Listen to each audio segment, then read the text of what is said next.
Varanasi Kolkata expressway প্রকল্পে এবার যুক্ত হতে চলেছে নতুন সেতু। কেন্দ্র এবং রাজ্য সরকারের একাধিক বৈঠকের পরেই এই সিদ্ধান্ত চূড়ান্ত হয়েছে বলে খবর।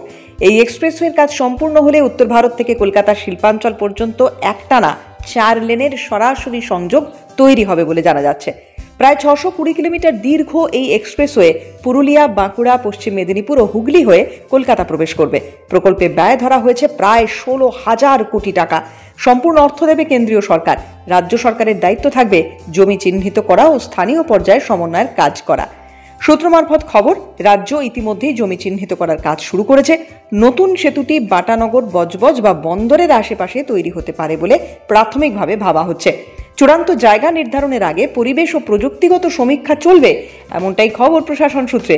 বিশেষজ্ঞদের মতে এই সেতু তৈরি হলে দক্ষিণবঙ্গের যোগাযোগ ব্যবস্থায় এক বিরাট পরিবর্তন আসবে।